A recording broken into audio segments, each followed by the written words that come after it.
God is challenging some of us to walk in spaces, fill out application for things that in the natural, it seems like we do not qualify for. It may be because we don't have the finances for it. Or maybe you're not qualified. You don't have the experience. Maybe it's your gender, your race, your ethnicity. But whatever it is that seems to be a limit to you in the physical, I want you to know there's no barrier for what God has called you to do in the spiritual. So you get out there, walk on faith, and you do it anyway. You do it anyway.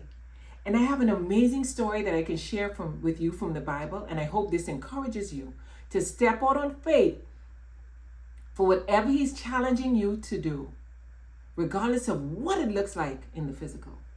Yeah, it's Ruth. It's the book of Ruth. And so, we talked about Ruth yesterday, and just in case you're watching this today and you didn't get to listen to what we talked about yesterday, I'll do a quick recap. Ruth is the daughter-in-law to Naomi. Naomi is an Israelite. Ruth is from Moab. A few years before this scenario, Naomi's husband Elimelech took his family away from Bethlehem because there was a famine, and they went to Moab. Moab was despised by the children of Israel. So they left their hometown to go and live with kind of like what would have been considered the enemy. Because Moab was named after a man who was birthed when Lot's daughters gave him alcohol, got him drunk, and got pregnant for him. So him and Ben-Ammi were the result of that poor decision by Lot's daughters. And so the Ammonites and the Moabites, those are the two tribes that came from that production between Lot and his daughters. So Moabites were not really esteemed by the children of Israel. So when Naomi and her husband left, they left and went the enemy's camp. But Naomi's husband Elimelech and her sons died. And so she was left with two daughters-in-law. They didn't have any children. And Ruth decided to stay with her mother-in-law. She left her country, left her family, and she went back to Bethlehem with Naomi. But here's what happened. So they arrived in Bethlehem, and once they got there, Naomi is a widow. Now, God's heart and His law back in that time, and even now, His heart is for true widows and orphans, the fatherless and the widow. A true widow is someone who is up in age, is not able to marry again. So doesn't have the opportunity, is more limited in terms of her having the ability to take care of herself. So Ruth right now is truly pursuing God's heart. She's pursuing God's heart in that she's looking out for her mother-in-law who's a widow.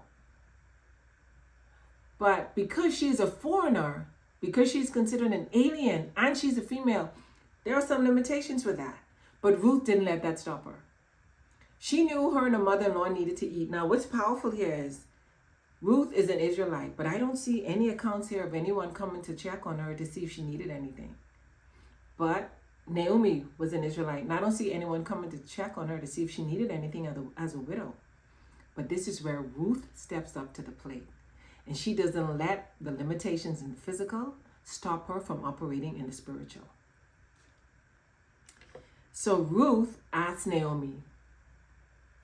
She said to Naomi, "Please let me go to the field and glean among the ears of grain, after one of whose sight I may find favor."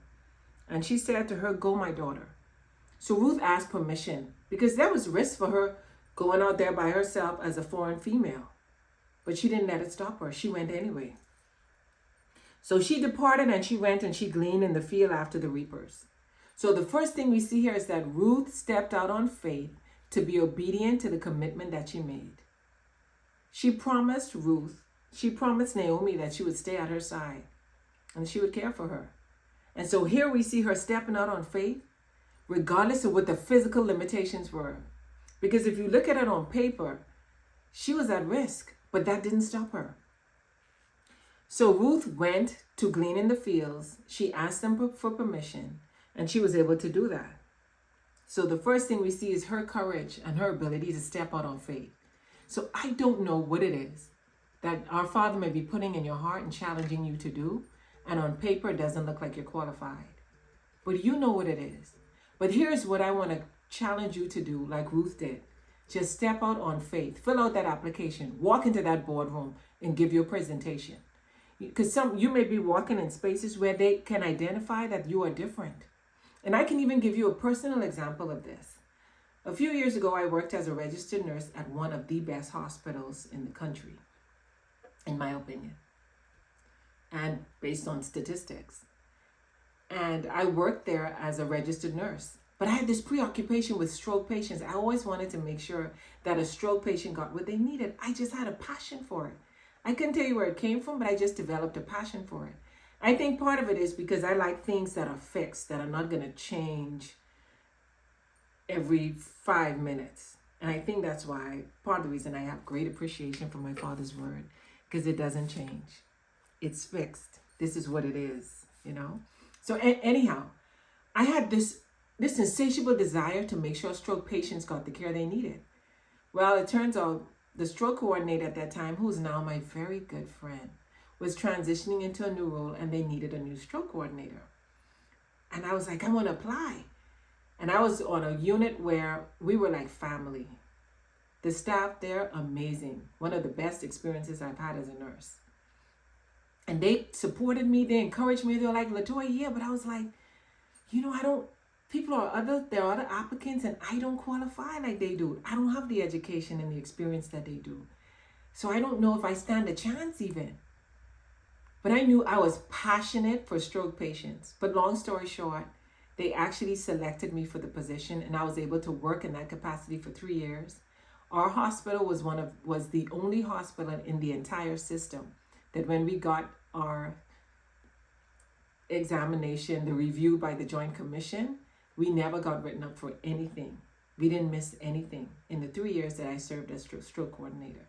So I didn't qualify on paper, but God qualified me to be more than effective in that role. But I had a passion and I stayed authentic to who I was. I didn't try to be someone else. I stayed authentic to me as a person. But also what I learned from that is my ability to be an effective leader. So the things that God is challenging you to do, again, is not even just about today. It's about Him grooming you for the next stage and the next season of your life.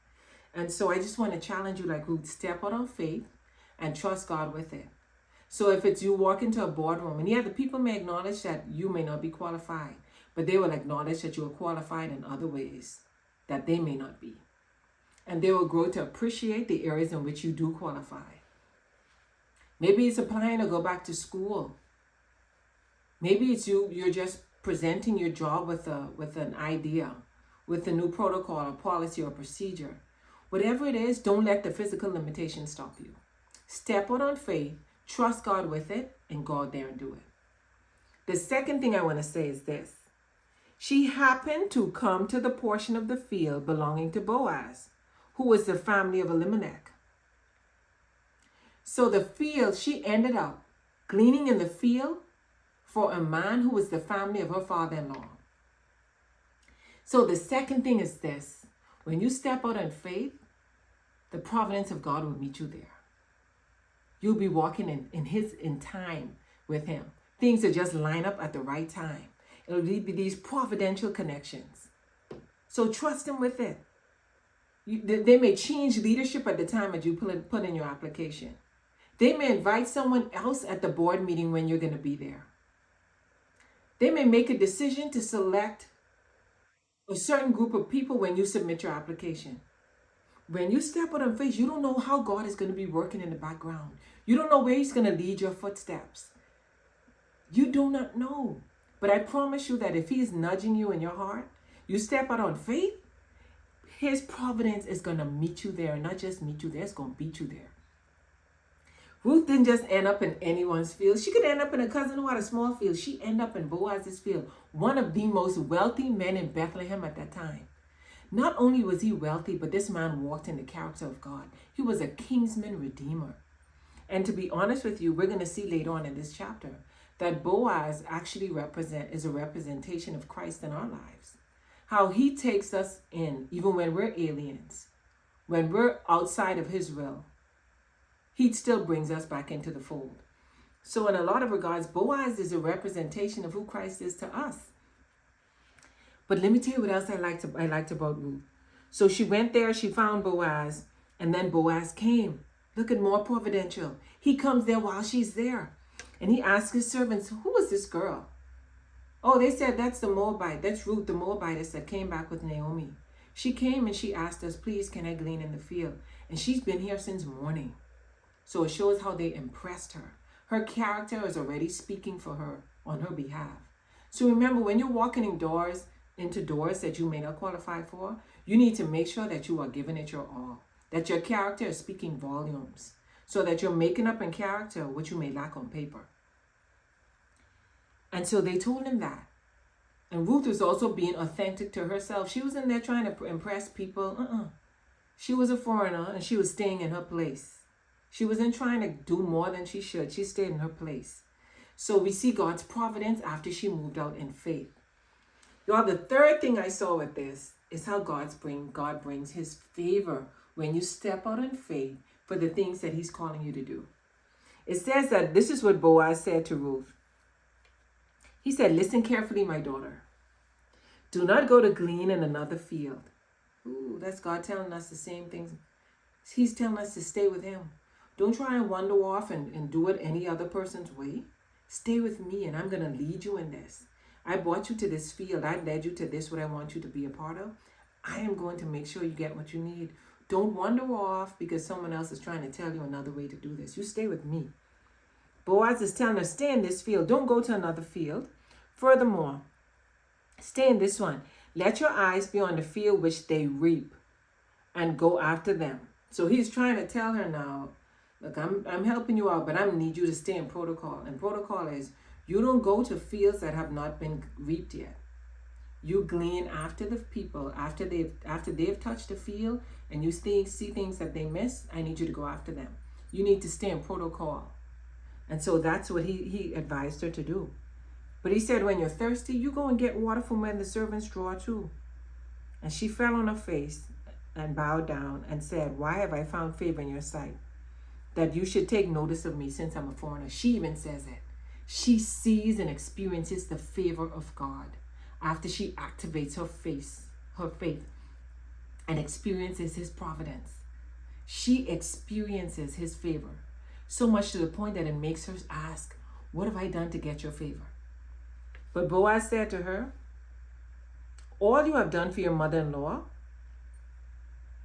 after the death of your husband has been fully reported to me, and how you left your father and your mother in the land of your birth and came to a people that you did not previously know. He said, all of that has been reported to me. I know of all of that. Her reputation exceeded her.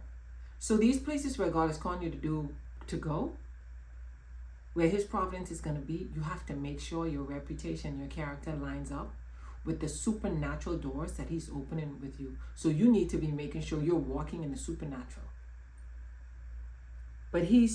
But the third thing is she lives in God's favor. Boaz tells her that she can drink when the servants drink. He didn't have to tell her she could drink from his servants' drink. He could have said to her, now I'm going to let you glean, but you're going to have to make sure you bring your water and your little snacks and stuff, and make sure you taking care of yourself. But he didn't do that. He told her that she can glean with the servants. And she experienced God's favor and his love, and that's how he is with us. Boaz is a representation of what Christ does in our lives.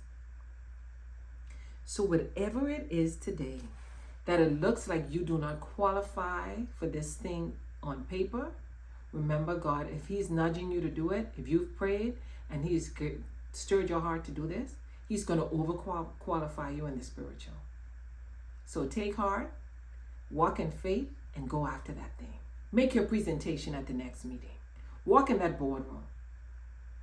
Represent your company well. Apply for that job. Apply to go back to school. Because you may not look like you qualify on paper, but you qualify. And he'll see to it. So remember now, Aristotle says we all repeatedly do. I say let's do the things that God has called us to do repeatedly, so then we can be seen as what he's called us to be, image bearers of his glory. Aristotle also says excellence is not just an act, it's a habit. I say excellence is in our DNA. Let's live like it.